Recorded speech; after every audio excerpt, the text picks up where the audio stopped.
in the sleepy town of Fort Bragg, North Carolina.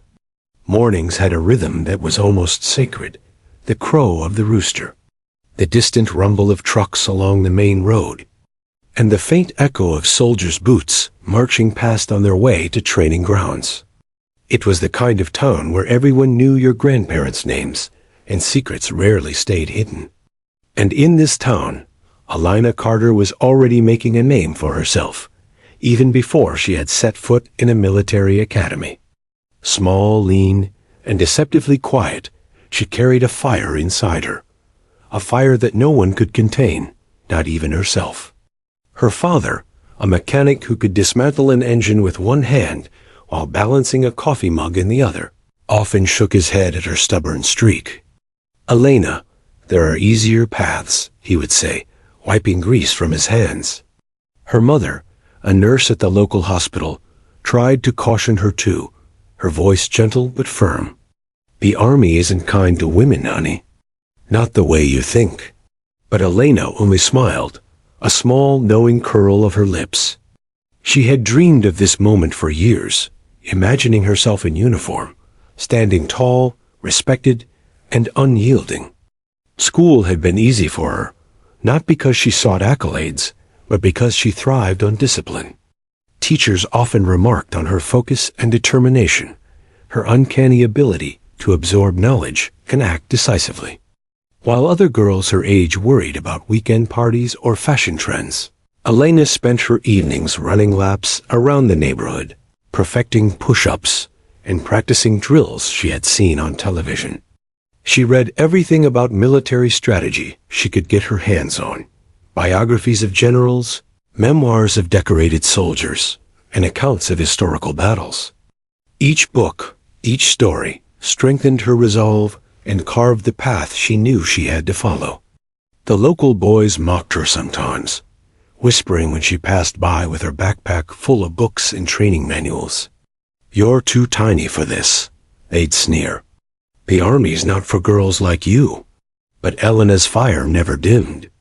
If anything, their laughter fueled her more. She trained harder, ran faster, lifted heavier, and pushed herself beyond what anyone thought possible. The small town, which had known her as a quiet girl with fierce eyes, was beginning to see her as something unstoppable. Her decision to enlist was met with both shock and awe. At first, her parents had argued, citing safety and societal expectations. Why not college? Why not a regular career? Her mother had pleaded, but Elena's heart had already chosen.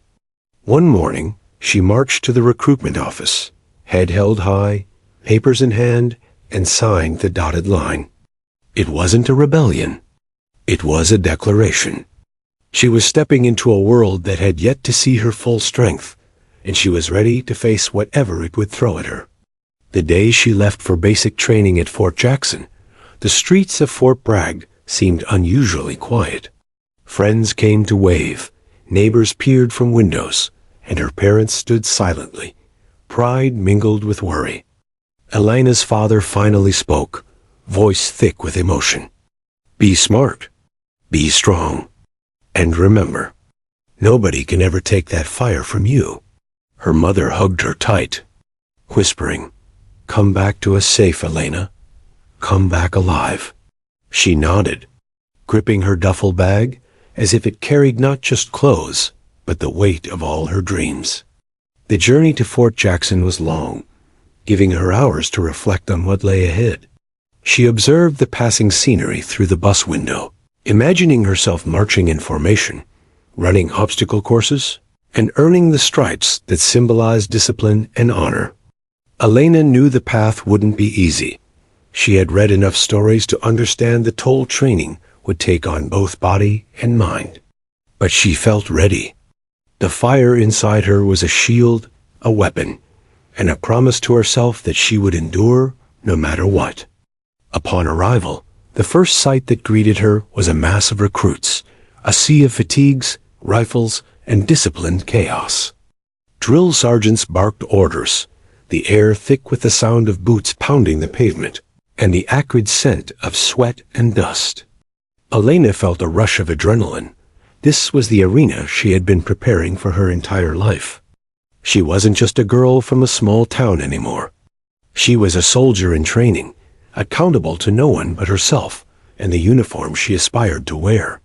From the very first day, it was clear that Elena's journey would test her in ways she hadn't imagined. Early mornings became a blur. Her muscles ached constantly, and her hands blistered from gripping rifles and climbing obstacles. The drills were designed to break the weak and expose the unprepared. Some recruits quit within the first week, their dreams dissolving under the relentless pressure. Elena, however, refused to succumb. Each push-up, each sprint, each shouted order became a testament to her determination. Pain was temporary. Her fire was permanent. Yet the army, for all its structure and discipline, had a human side, and some humans were more intimidating than the obstacles themselves. Among them was General Marcus Dillard, a man whose reputation for toughness bordered on fear. Known for his commanding presence and strict enforcement of discipline, he had little patience for hesitation, doubt, or weakness, and even less for questioning his orders. Elena had heard the whispers before she even met him. "Don't let him see fear," the seasoned soldiers warned. "If he sees fear, he'll crush you." The first encounter was brief, but unforgettable. Dillard's piercing gaze swept over the new recruits, lingering just long enough on Elena to make her skin prickle. A subtle smirk, a nod of recognition, and a silent assessment, as if he could see into her very soul. In that moment, Elena understood that her journey wouldn't just be about endurance or skill. It would be about courage, defiance, and the unshakable belief in her own worth, even when the world tried to humiliate her. By the end of her first week, Elena had already distinguished herself among the recruits. Her performance in drills was flawless. Her endurance surpassed even the most athletic peers. Some admired her silently, others resented her quietly. But Elena didn't seek approval. She sought mastery over herself. She knew the real battles were coming. Battles not just of physical strength, but of respect, authority, and self-determination. And she was ready to face them head-on. In the quiet moments before lights out, as Elena lay on her cot, listening to the distant echoes of footsteps and murmured conversations, she felt a mix of exhaustion and exhilaration. The fire within her had not dimmed. It had grown brighter. She thought of her family back home, the small town that doubted her, and the world she intended to conquer. The army would test her, humiliate her, and challenge her every limit. But Elena Carter had already made a silent vow. Nothing would break her. Not fear, not power, not even a general. And so, in the dim light of that barracks room, the girl from Fort Bragg closed her eyes, not in surrender, but in preparation. A long journey lay ahead, one that would test her body, her mind, and her very soul. She didn't know it yet, but this was only the beginning. The fire inside her was a promise that would soon ignite a storm the army would never forget. The sun rose over Fort Jackson, burning through the morning mist like a spotlight on the new recruits. Elena Carter could hear the distant commands already barking, sharp and unforgiving, across the sprawling training grounds. Her first few days had been a blur of early wake-ups, exhausting runs, push-ups, and endless drills, but nothing prepared her for the psychological weight of the Army's discipline. Here, even the strongest minds could break, not because of physical exhaustion, but because authority demanded total submission, and mistakes were punished with humiliating precision. From the moment she stepped onto the parade ground, Elena realized she was not just competing against others. She was competing against the very system itself. Drill sergeants moved like hawks, circling the recruits, watching for hesitation, weakness, or even a flicker of doubt. A misaligned uniform, a poorly executed command, or a subtle hesitation could earn a soldier hours of punishment. Each lap of the track, or repetition of push-ups designed to crush pride and instill obedience. Elena endured it all, her body screaming with fatigue while her mind sharpened, focusing on the rules, the formations, the orders. Among the instructors and officers overseeing training, one presence loomed larger than the rest: General Marcus Dillard. Word of him traveled before recruits even met him. "He's the kind of man who doesn't forgive mistakes," veterans warned. "Don't think you can charm him, outsmart him, or intimidate him. He'll humiliate you first, then break you second." Elena had listened, nodding silently, absorbing the warning but not fearing it. Fear was something she had learned to convert into focus. Every day, she reminded herself that enduring humiliation and injustice with poise was sometimes more powerful than confrontation. The reality of life at Fort Jackson hit her harder than any physical drill. Dormitories were cramped, food was bland and insufficient, and sleep was measured in hours rather than comfort. Recruits were pushed to exhaustion, and the smallest mistake in formation could result in relentless ridicule. Elena endured whispered jokes, mocking stares, and endless comparisons to male recruits who seemed to receive easier treatment. But she refused to internalize their judgment. Her focus was absolute: perfect her skills, endure her training, and earn her place through strength and discipline. Her encounters with General Dillard, however, were a different kind of trial. He was not merely a strict officer. He embodied the weight of power and intimidation. When he appeared on the training grounds, even seasoned recruits instinctively straightened, their shoulders squared, voices muted, and eyes locked on the ground. Dillard had a reputation for humiliation tactics, public scoldings, ridicule, and extreme punishment for even minor errors. But Elena, unlike many, did not shrink. She did not flinch. She met his gaze calmly, letting her posture and composure speak louder than words. It was during one particularly grueling obstacle course that their tension began to escalate. The recruits were tasked with climbing a series of walls, maneuvering through mud pits, and carrying heavy loads under scorching sunlight. Dillard observed from the sidelines, his arms crossed, expression unreadable. When Elena hesitated for just a moment to help a struggling teammate over a wall, his eyes narrowed. "What's this? Compassion or weakness?" He barked, voice slicing across the field. His words drew laughter and murmurs from the other recruits, who had long learned that any hesitation could be weaponized into humiliation. Elena felt the heat rise to her cheeks, but she did not lower her gaze. She answered nothing, allowing her actions to speak. In that moment, she realized something vital. The army would try to break her spirit in ways that required more than endurance. It demanded moral courage. It demanded the ability to act correctly, not out of fear, but out of inner conviction. Every day, she learned more about the unspoken rules of survival. How to endure ridicule without submitting, how to push physical limits without breaking, and how to confront authority without recklessness. But Dillard was relentless. He seemed to take particular satisfaction in testing Elena, subtly, continuously. During drills, he would issue unclear or impossible commands, waiting for mistakes, watching the reactions of the recruits. Others cowered. Elena's calm defiance unnerved him. He could not understand a soldier who did not bend to fear. He whispered to other instructors about her dangerous independence, labeling her a potential threat to his control over the unit. And yet, for Elena, these tests only hardened her resolve. She understood that authority is often abused, and sometimes survival requires standing firm. The days blurred together, filled with grueling runs, relentless obstacles, and endless scrutiny. Elena became known among her peers as the one who never faltered, the one who always completed the drills perfectly, despite exhaustion. Some admired her silently. Others whispered resentfully. Yet the general seemed fixated on her, almost as though he had identified her as a symbol of defiance he could not tolerate. Each morning, she would sense his gaze sweeping the grounds, scanning for weakness, trying to provoke a reaction. And each day, she refused to give him the satisfaction.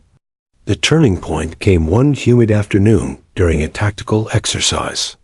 Recruits were tasked with navigating a simulated battlefield under strict supervision. Elena noticed a potential safety hazard, a fellow recruit about to trip over exposed wiring. Without hesitation, she shouted a warning. The exercise halted. Dillard's face turned crimson, his mouth twisted in frustration. He approached, eyes blazing. "Private Carter," he barked, "questioning my orders is unacceptable. Are you here to serve, or to lecture me?" The words carried the weight of authority, a challenge meant to humiliate her publicly. Elena met him squarely. She didn't flinch. "Sir, my goal is the safety of the unit," she said firmly, her voice unwavering. A hush fell over the training grounds. Other recruits glanced nervously at one another. No one had spoken back to Dillard in that tone and survived intact. For a heartbeat, she feared the consequences. Then, like a flame fanning in the wind, something inside her ignited, a recognition that courage sometimes required confrontation, even in the face of absolute power. Dillard's jaw tightened, but he said nothing further, for now. Elena felt the tension in the air, thick and almost physical. The exercise resumed, but the dynamic had shifted. Recruits whispered about her audacity. Instructors exchanged nervous glances. Elena understood the reality. In this environment, every act of defiance would be magnified, every error punished, and every display of courage observed. But she also understood something deeper. True strength is not just measured in physical ability, but in moral courage and the willingness to stand for what is right. That evening, in the dim light of the barracks, Elena lay on her cot, her body exhausted but her mind racing. Sweat soaked her uniform, muscles ached, and her hands were raw, yet she felt alive in a way she had never experienced. This was more than training. It was a crucible. And she had survived the first spark of confrontation with General Dillard. She knew, deep down, that the coming days would test her in ways far beyond physical endurance. The fire inside her, however, burned brighter than ever. Elena closed her eyes and envisioned the challenges ahead, the grueling drills, the scorn of authority, the mockery of peers, and the unseen tests that only time would reveal. She made a silent vow to herself. No humiliation, no abuse of authority, and no injustice would ever make her bow. That fire would guide her through every obstacle, every test, and every storm that the Army, and General Dillard himself, would try to unleash. Little did she know that the next confrontation would push her courage to its limits, and that a single act of defiance would set in motion events that no one at Fort Jackson could ever forget. The sun hung mercilessly over Fort Jackson, turning the parade ground into a shimmering expanse of heat and sweat. Recruits moved like cogs in a machine, rifles clutched, boots pounding the asphalt in perfect rhythm. The morning drills had been grueling, and already many were exhausted, gasping for breath, muscles screaming for relief. Elena Carter, however, remained focused, her posture unshakable, her determination clear in every measured step. She had learned to survive here, not just with strength, but with discipline, precision, and control. She thought she was ready for anything. She was not. General Marcus Dillard had arrived that morning with a storm in his eyes, a storm aimed squarely at her. Rumors had already spread among the recruits, whispers about Elena challenging his authority, about her defiance, about the sparks of courage he could not control. Dillard had watched her for weeks, observing her every movement, every interaction, every slight misstep in judgment that others might have dismissed. And now, he decided it was time for a lesson in humiliation designed to crush her pride and reassert his dominance. It began subtly. He stood at the edge of the formation, hands clasped behind his back, his presence enough to freeze the air. Recruits instinctively straightened, some glancing at Elena with a mixture of fear and curiosity. Dillard's gaze lingered on her longer than necessary, a silent challenge that made the sweat on her neck feel hotter than the sun above. Elena could feel her pulse quicken, but not with fear. It was a pulse of anticipation, sharpened awareness. She had survived every drill, every insult, every whispered warning. She would survive this too. The moment came when Dillard's patience, such as it existed, ran out. Elena had questioned an order earlier, a simple, logical objection that he interpreted as insolence. The recruits had witnessed the exchange, a subtle clash of authority and courage.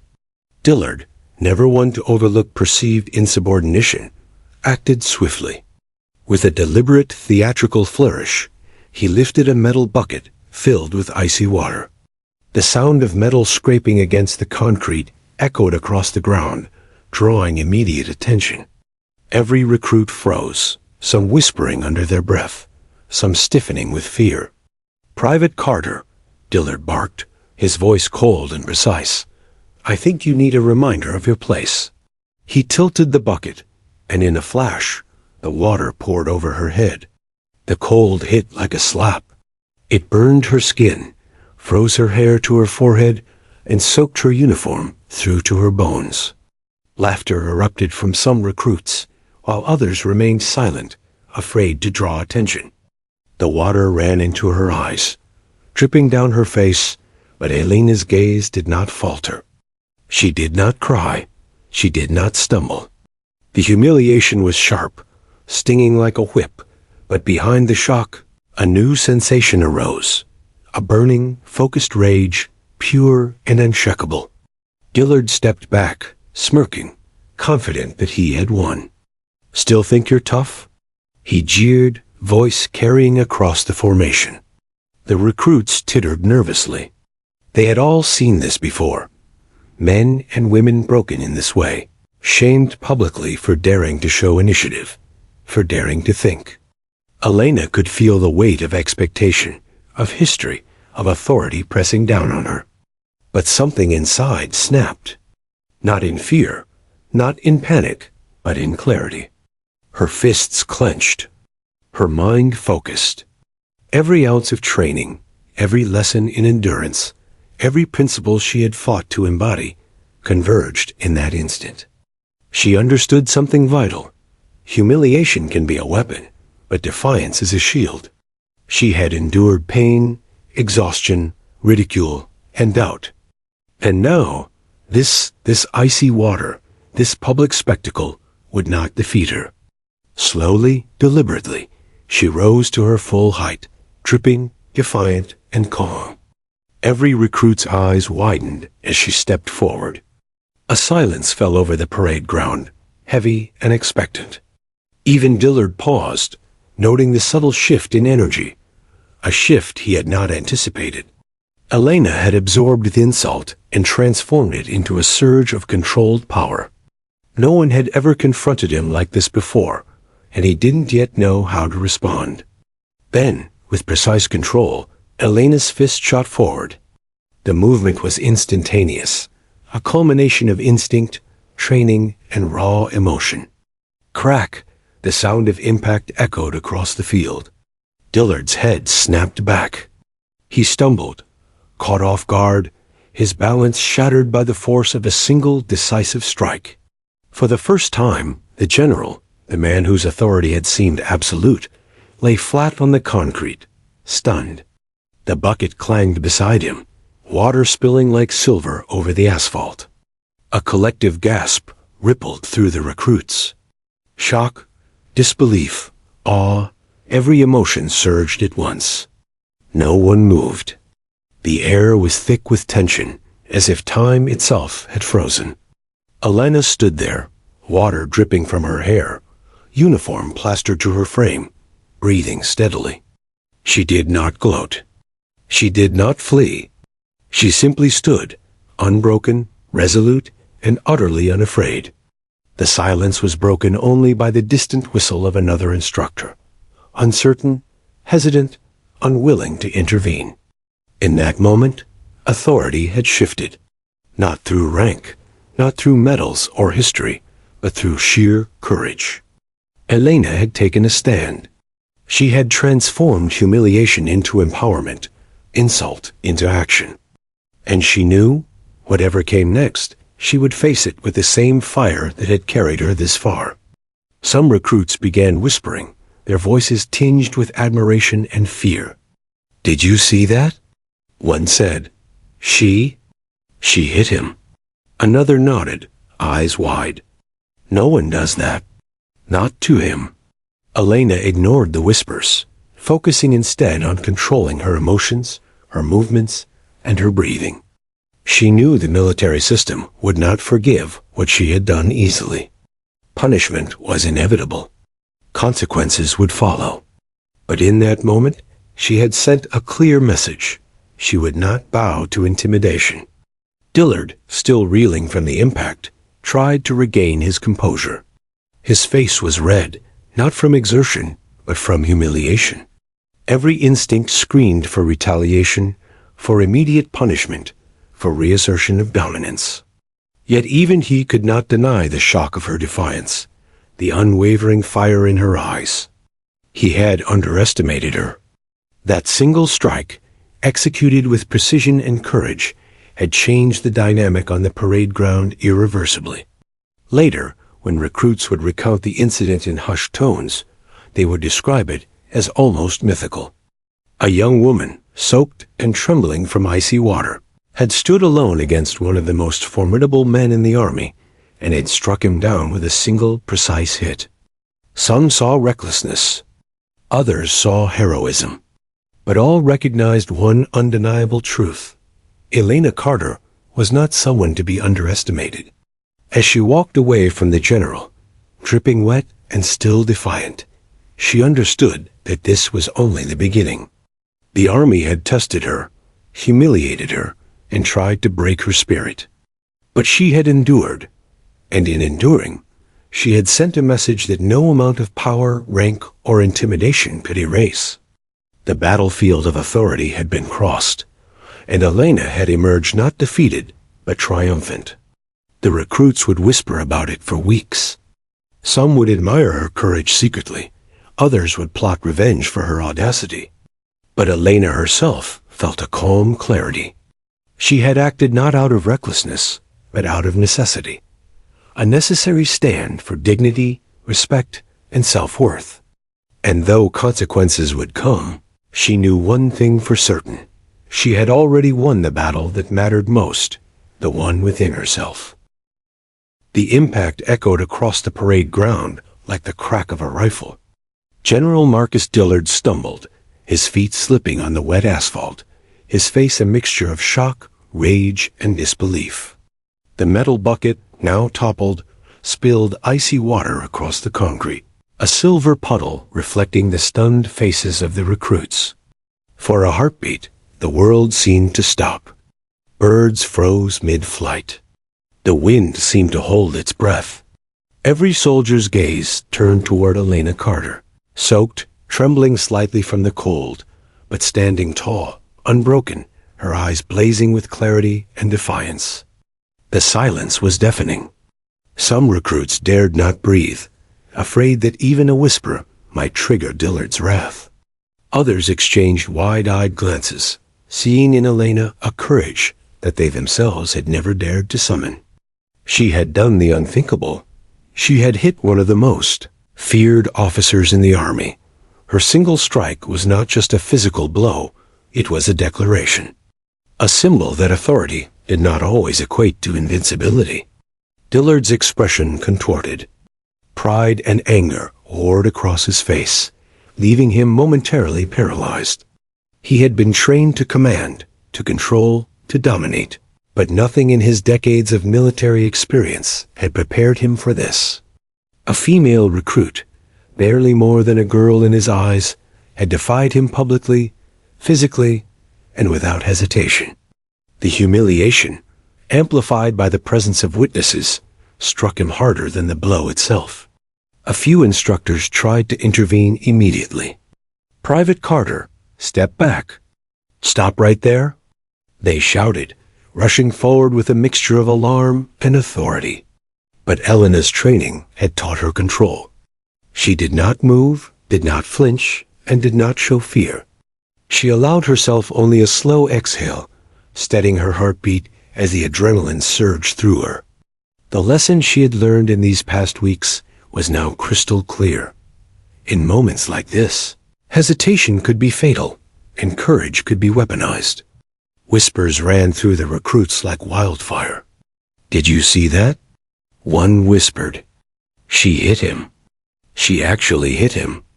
Another shook his head, voice trembling. No one dares to do that." Even those who had been skeptical of her abilities now saw her in a different light. Elena was no longer just a recruit. She was a symbol of defiance, a spark of rebellion in a world built on strict obedience. And the ripple of her courage would not stop here. Dillard finally regained his footing, his jaw tight, his breathing harsh. He looked down at the puddle of water, then at Elena, then back at the assembled recruits. This will not be tolerated," he barked, voice cracking slightly under the weight of shock and anger. Orders flew in rapid succession, the kind designed to reassert control, to remind everyone of the hierarchy, and to punish the transgression. Yet even as he shouted, the shift in authority was undeniable. For the first time, the power dynamic had shifted, if only for a moment. The instructors moved to separate Elena from the general, some guiding her gently toward the barracks, others speaking urgently into radios. Elena, fully aware that consequences were imminent, walked without resistance. She did not attempt to hide the pride that surged quietly through her chest. The hit had been precise, deliberate, and necessary, a controlled act of defiance against intimidation and abuse of power. She knew that the military machine would respond harshly, but she also knew that she had made a statement that no one could erase. As she passed the other recruits, their eyes followed her. Some stared openly, admiration and disbelief mingling in their expressions. Others lowered their gaze, unsure whether to feel inspired or fearful. The rumor of what had happened spread immediately, within minutes. Whispers had turned into discussions into speculation. Everyone understood, on some level, that this act had transcended a simple disciplinary infraction. It was a crack in the armor of unquestioned authority, a moment that would be recounted for weeks, perhaps months. In the barracks, Elena's nerves began to settle, replaced by a keen awareness of what was coming. Arrest and punishment were certain. The military system was designed to uphold authority, and defiance of this magnitude could not go unanswered. But there was also a sense of clarity, of righteousness, that coursed through her. She had acted not out of anger, but out of principle. The cold water, the laughter, the humiliation, they had not broken her. They had revealed the strength that had been growing inside her since she had first set foot on the parade ground. Meanwhile, Dillard seethed. Behind closed doors, his pride had been wounded, his authority challenged publicly in a way that could not be ignored. He demanded immediate reports from all instructors, seeking every detail, every witness account, every shred of evidence that could justify swift and severe punishment. The general's reputation, built over decades of service, now teetered precariously on the edge. And Elena Carter, the recruit he had sought to humiliate, had become the center of a storm he could not yet control. Across the base, the incident began to take on a life of its own. Recruits shared the story in whispers, in dormitories, in mess halls, and during evening drills. The narrative was simple but electrifying. A young female recruit had defied a general with nothing but courage, precision, and determination. It was not just an act of defiance. It was a story of justice, fairness, and the assertion of dignity in the face of intimidation. Elena's courage had become infectious. And even those who had never considered challenging authority found themselves inspired by her example. By nightfall, the ripple effects had reached the offices of higher command. Reports were filed. Witnesses were interviewed. Some argued for severe punishment, emphasizing discipline and hierarchy. Others began to question the general's behavior, citing his history of intimidation and abuse of power. The seed of public scrutiny had been planted, though no one yet realized how far it would grow. Elena, in her small barracks room, listened quietly to the distant hum of activity across the base, feeling the weight of what she had done. She knew the coming days would be difficult, perhaps even dangerous, but for the first time, she also felt truly alive, aware that courage could change the course of events in ways she had never imagined. And so, the first chapter of her defiance closed. The bucket had poured, the punch had landed, and the general had fallen. But this was only the beginning. Elena Carter had made her stand. The battle was far from over, but she had proven one undeniable truth. Humiliation could be met with courage. Authority could be challenged, and one person's resolve could ignite change. In the quiet of her room, she allowed herself a brief moment of calm, knowing the storm was only just beginning, and that her life, and perhaps the army itself, would never be the same again. By the time Elena Carter was escorted from the parade ground, word of her act had already spread like wildfire. The echoes of the punch, the bucket, and the general's stunned fall traveled faster than any official report could. In the barracks, recruits whispered urgently, recounting every detail as if it were a legend being born. Some spoke with awe, others with fear. Whichever side they leaned toward, there was one undeniable truth. Elena had crossed a line that few dared to imagine. Defying one of the most feared officers in the army, the military police were already waiting. 2 uniformed officers flanked her as she walked across the concrete, wet uniform clinging to her frame. The air smelled of sweat and fear, yet she did not falter.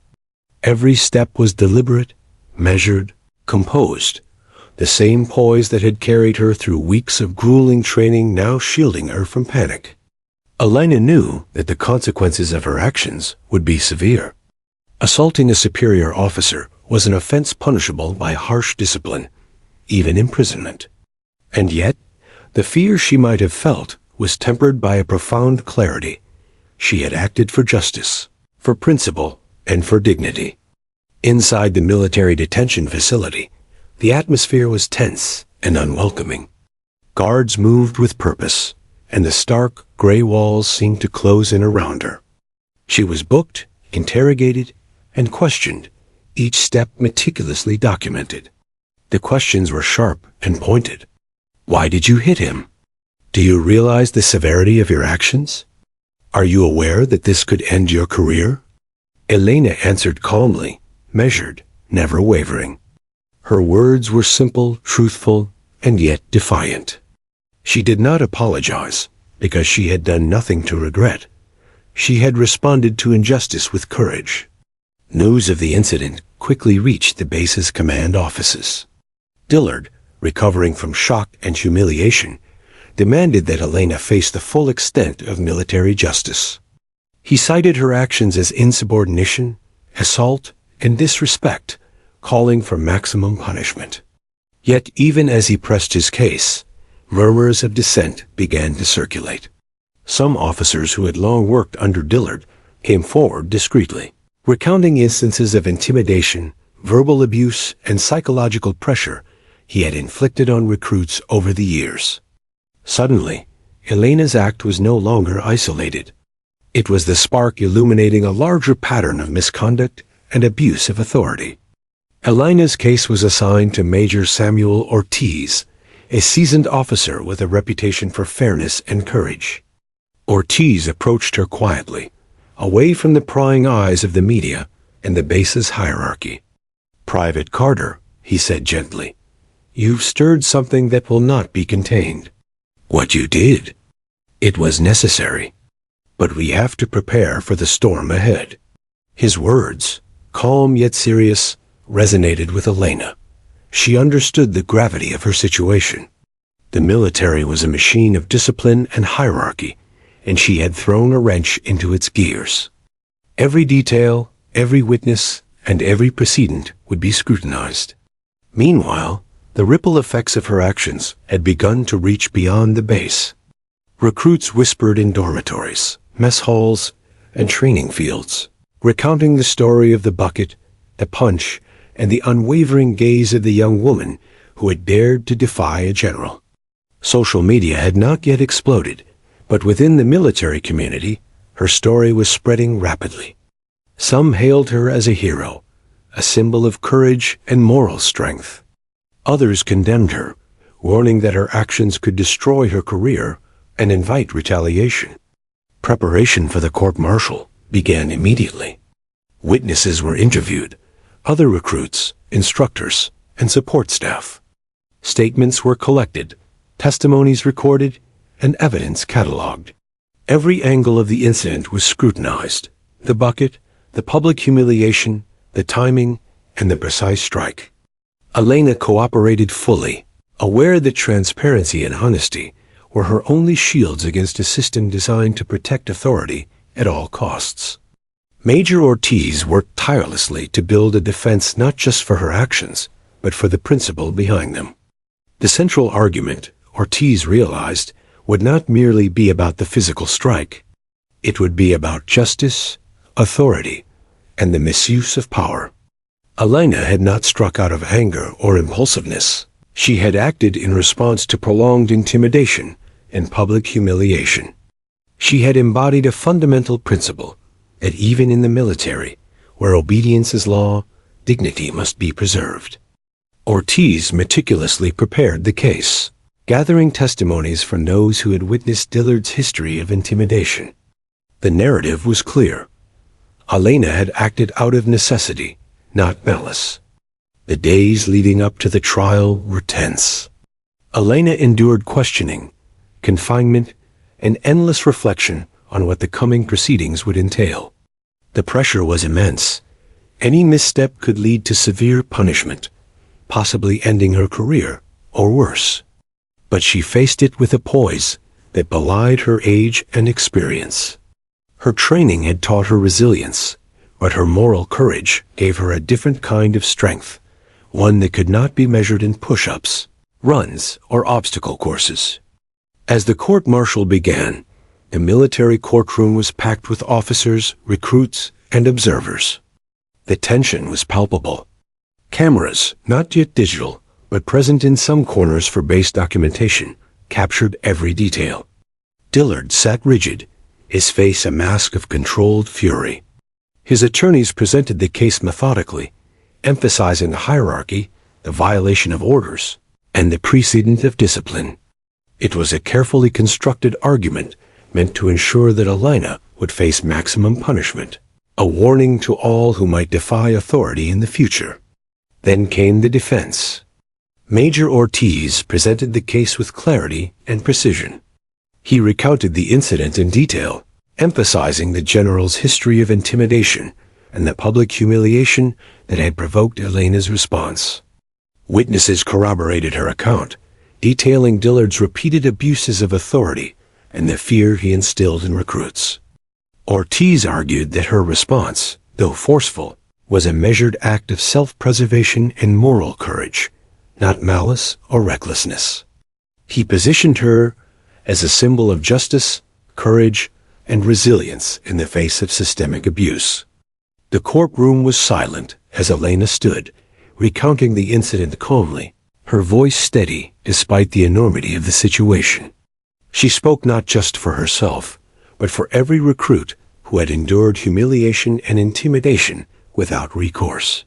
Her words carried weight because they were rooted in truth and experience. She had not acted impulsively. She had acted deliberately, with the full awareness of the consequences. And in that moment, everyone in the room understood that this trial was not simply about a punch. It was about integrity, courage, and the confrontation of abuse in a system built on obedience. Outside the courtroom, news of the incident began to spread beyond Fort Jackson. Veterans, military families, and civilians alike began discussing the story. Opinion was divided. Some condemned her actions as reckless, while others hailed her as a hero, a symbol of defiance and courage. Social media, forums, and local newspapers carried her story, each retelling amplifying the drama and highlighting the tension between authority and morality. Elena had become more than a recruit. She had become a spark that threatened to ignite a broader conversation about respect, power, and justice in the military. As the trial progressed, Elena realized that her life had changed irrevocably. She could no longer exist as just another recruit following orders. Her actions had drawn attention, scrutiny, and debate, and she had become a figure of inspiration for some and a target for others. Yet despite the weight of expectation and fear, she remained unshakable. Her courage had carried her this far, and she would face the outcome with the same resolve that had propelled her through every challenge. The first hearings concluded with no immediate verdict, leaving a tense limbo over the base. Elena returned to her barracks, aware that the court's decision would shape not just her future, but perhaps the culture of the military itself.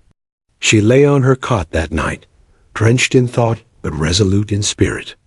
The bucket, the punch, the humiliation, these events were now part of her story, a story that had already begun to inspire, challenge, and transform the world around her.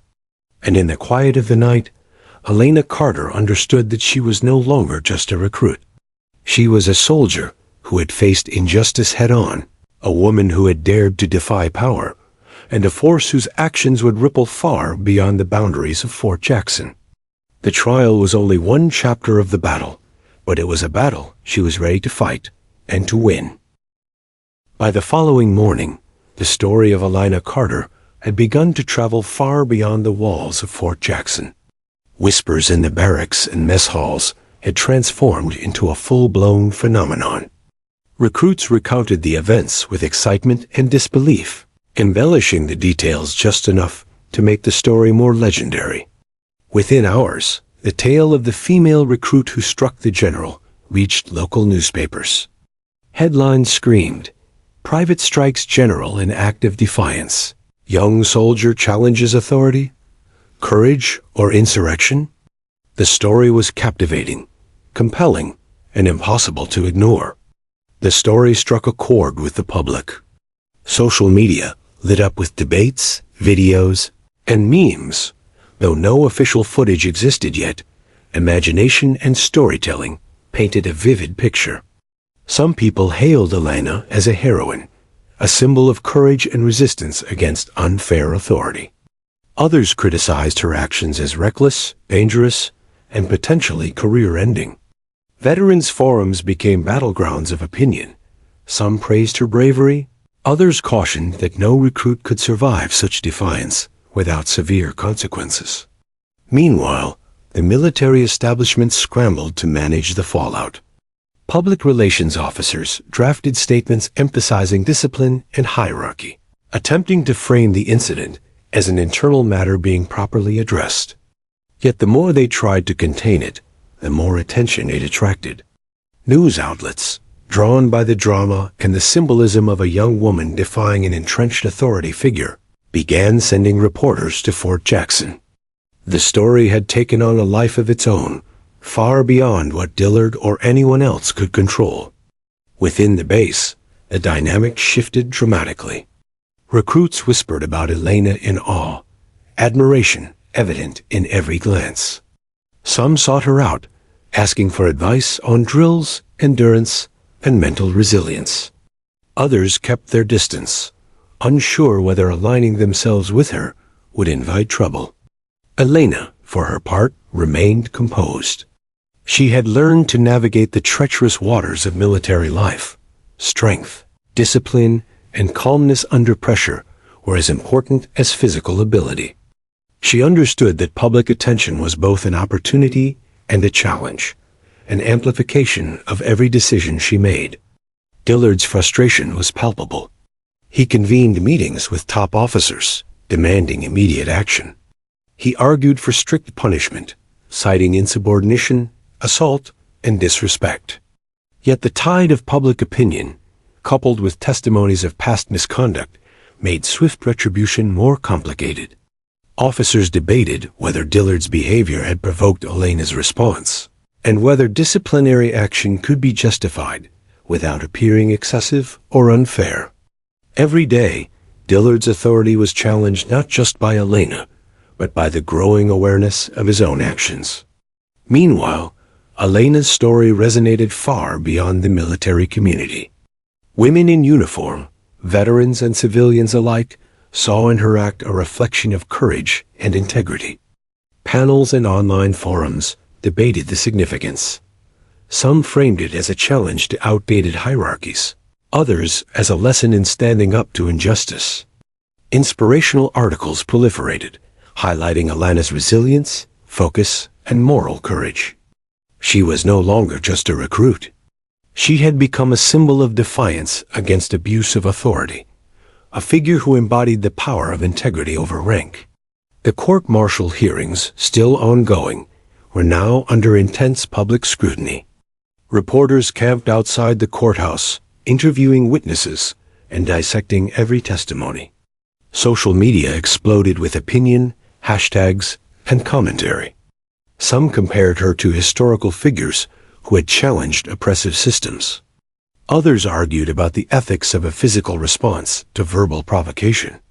Elena's quiet strength became the focal point, a narrative that transcended the military and spoke to a broader cultural conversation about courage, respect, and justice. Within Fort Jackson, the atmosphere was electric. Officers walked on edge, aware that any misstep could be magnified by media attention.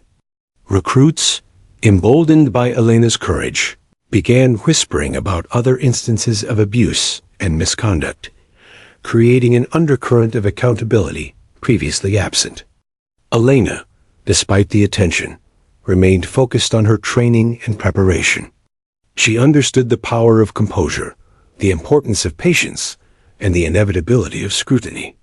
Every word she spoke, every move she made, carried the weight of expectation. At night, in her barracks, Elena reflected on the extraordinary turn her life had taken.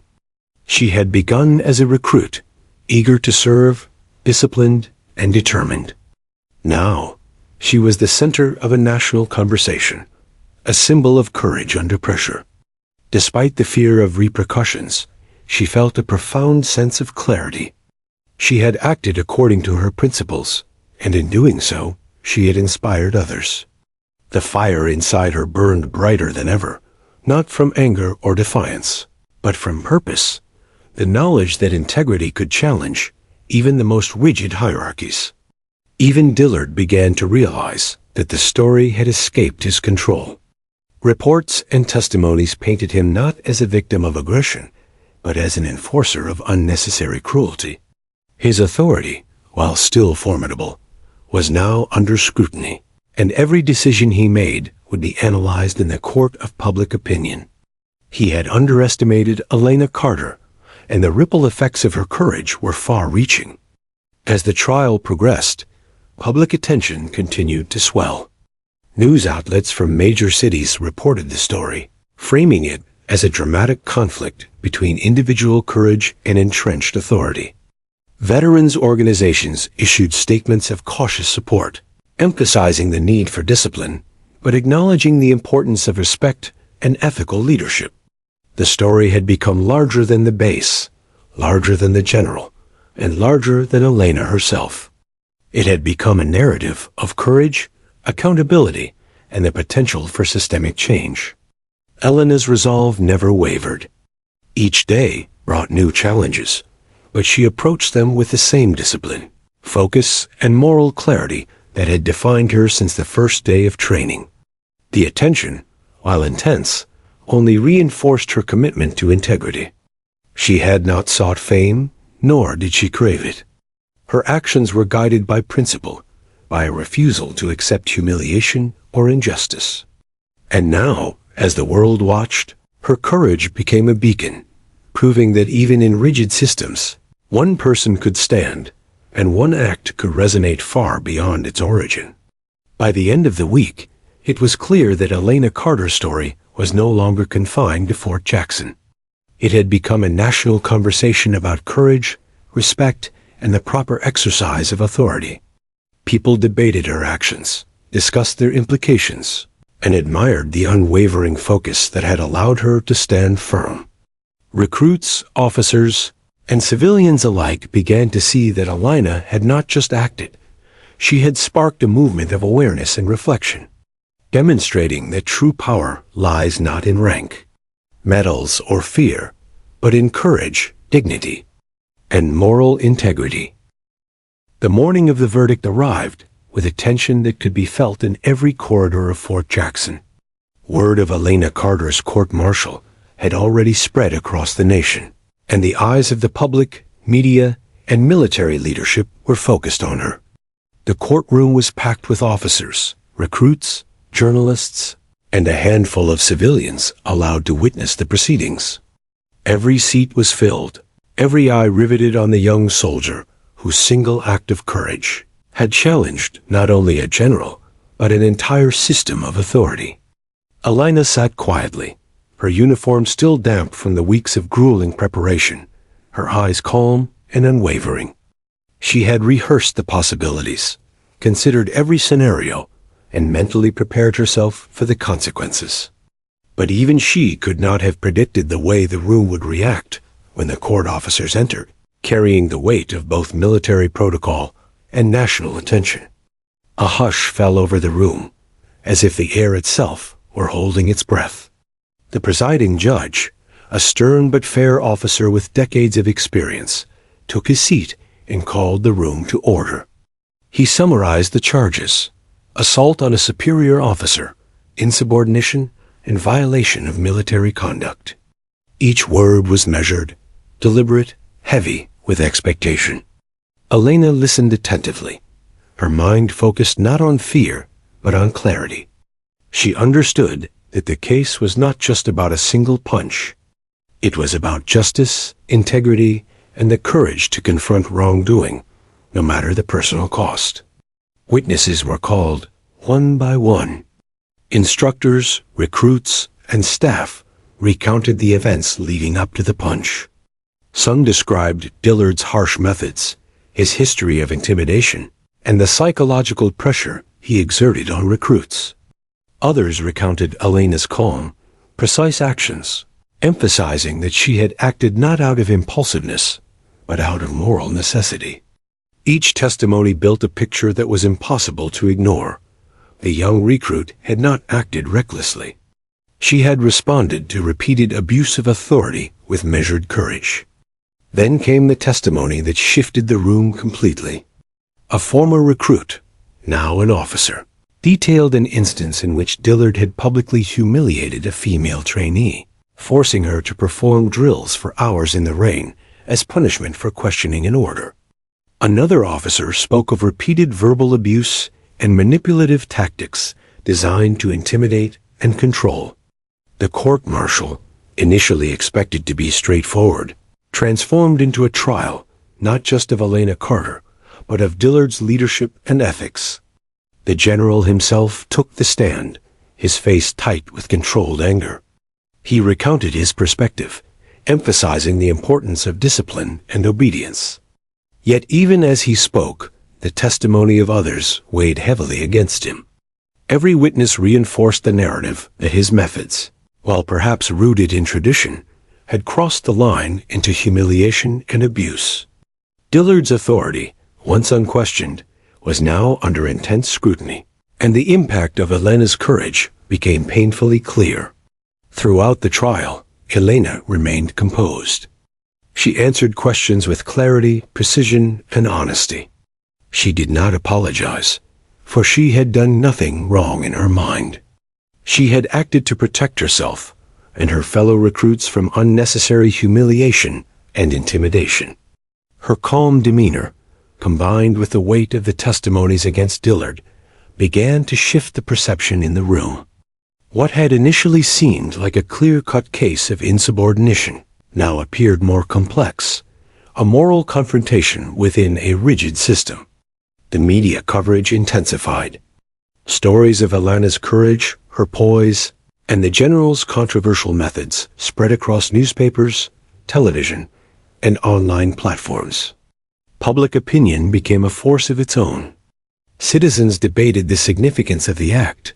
Some praised her bravery, others worried about the precedent it set. Yet all acknowledged one undeniable truth. Elena Carter had faced immense pressure, risked everything, and emerged as a figure of extraordinary moral clarity. After hours of testimony, the judge called for a recess to deliberate. The courtroom emptied slowly, with murmurs and whispers following Elena wherever she went. Outside, crowds had gathered, some holding signs of support, others simply drawn by curiosity. Her story had transcended the confines of the base. She had become a national symbol, a young woman whose courage challenged authority and inspired dialogue about ethics, respect, and accountability. When the verdict was announced, the room was silent. The judge's voice carried across the courtroom.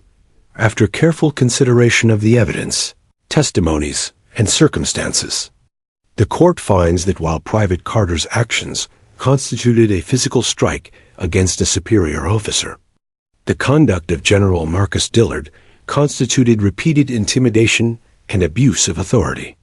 In light of these findings, the court rules that no disciplinary action shall be taken against Private Elena Carter. Furthermore, the conduct of General Dillard will be subject to review by the Army's highest command. A collective gasp swept through the room.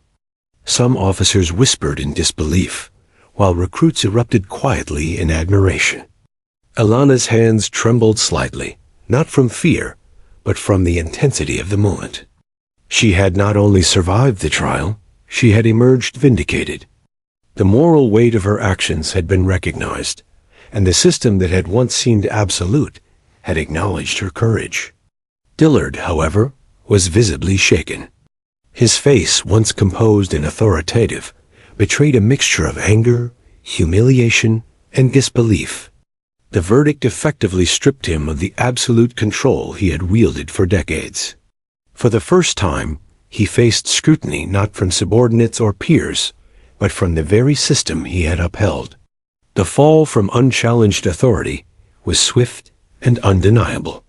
The ripple effect of Elena's courage was now evident in the highest echelons of command. The news spread quickly beyond Fort Jackson. National headlines celebrated Elena's bravery, framing her as a symbol of moral courage and resilience. News programs featured discussions about leadership, ethics, and the importance of accountability. Social media exploded with admiration, support, and praise for her actions. Young women, veterans, and ordinary citizens saw in Elena a reflection of courage that transcended rank and circumstance. She had become more than a recruit. She had become an inspiration. Within the military, the impact was profound. Officers began reviewing leadership methods, training protocols, and policies regarding authority and respect. Recruits spoke more openly about concerns, knowing that the system could recognize fairness and integrity. The culture at Fort Jackson began to shift subtly but significantly, the reverberations of Elena's courage reshaping perceptions of power and responsibility. Elena herself remained humble amidst the attention. She continued her duties, trained diligently, and focused on the work that had brought her to the Army in the first place. She understood that fame and recognition were fleeting, but integrity and courage were enduring. Her act had not been about glory. It had been about principle, about standing firm when confronted with injustice. And in doing so, she had inspired a movement that would resonate long after her training was complete.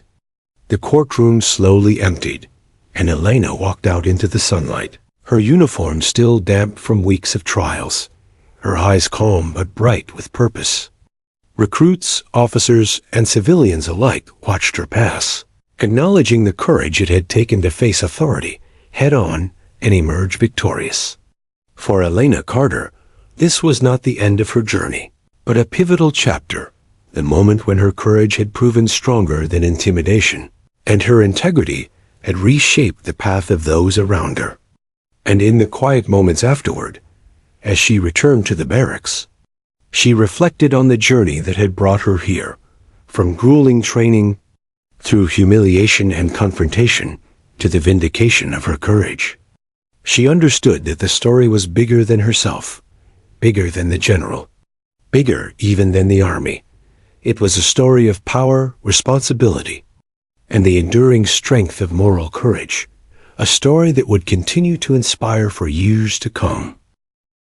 Weeks after the courtroom verdict, the energy at Fort Jackson had shifted profoundly.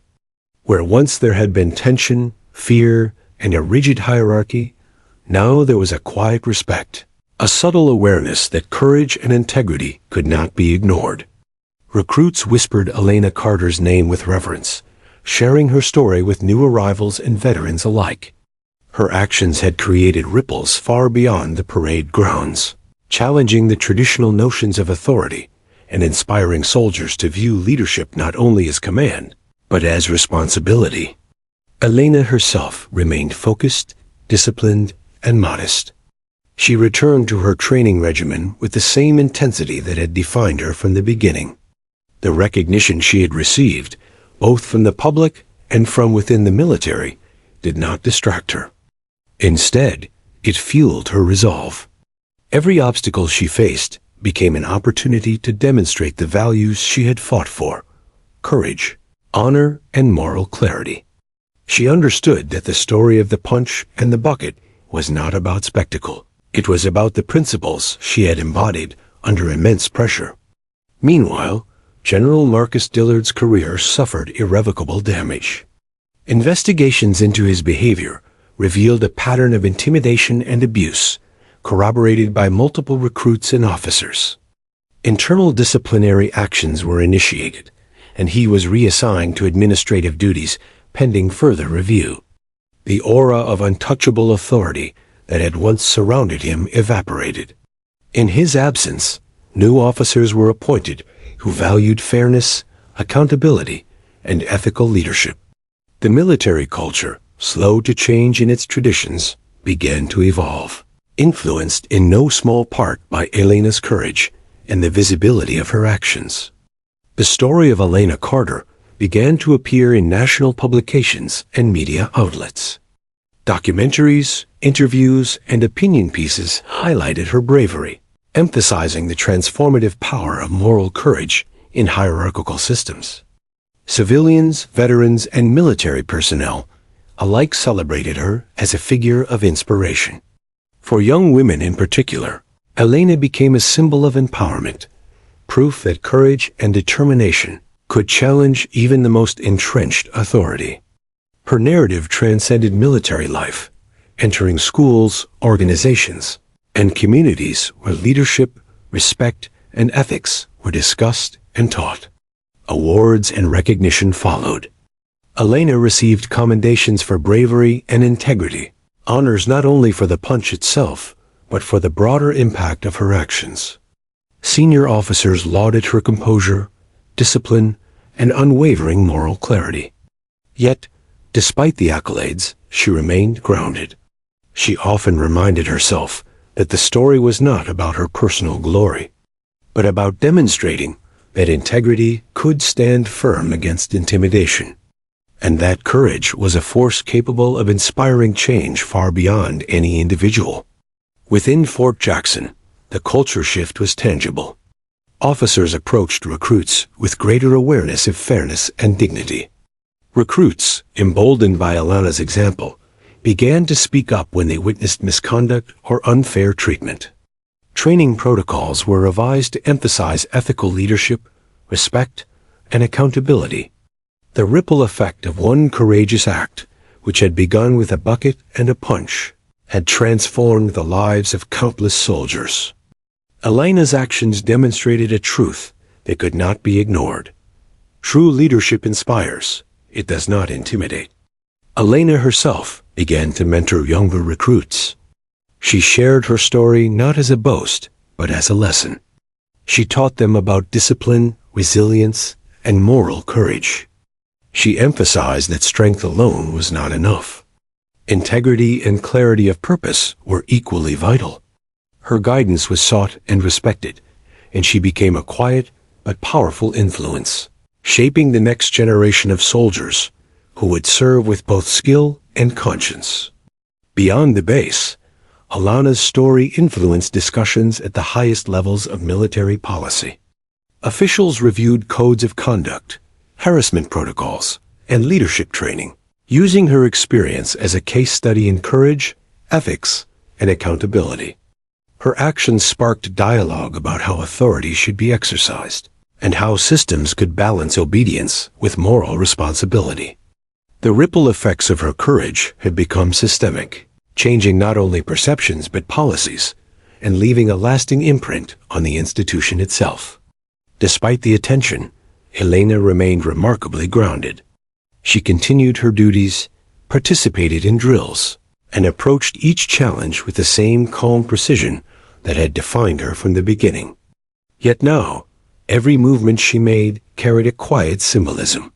She had faced public humiliation, physical danger, and systemic opposition, and emerged not only unbroken, but triumphant.